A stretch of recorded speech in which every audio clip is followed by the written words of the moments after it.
I think that he's important because he reminds us that we're beautiful. Beauty is the underlying theme of Walter Anderson's artwork. He depicted everything that he drew or painted in a loving manner. He looked at it very intimately, very carefully, and he was able to communicate that love on the paper or the canvas or the wood, whatever he painted on.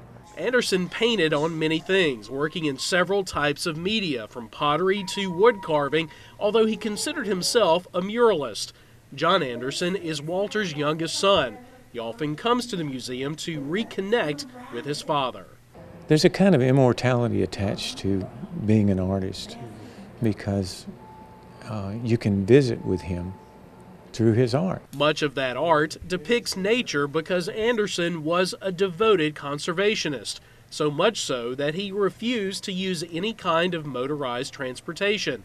He walked or biked everywhere he went. If he wanted to go to the Barrier Islands, he rode there in this boat. Some consider Walter Anderson a little eccentric, but in the South we like to embrace our eccentrics.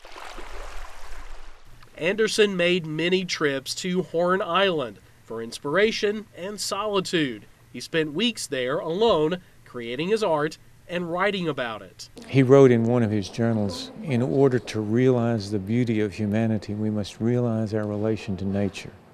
And then he spent his whole life trying to realize his relation to nature. Anderson's talent and love of nature come through in every piece in the museum.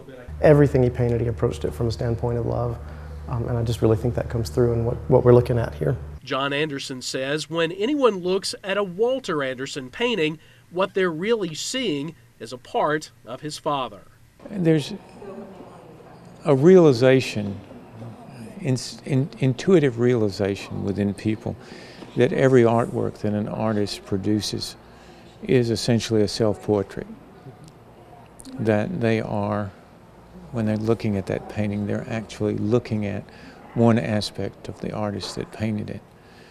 And what they see in Daddy is hope for humanity.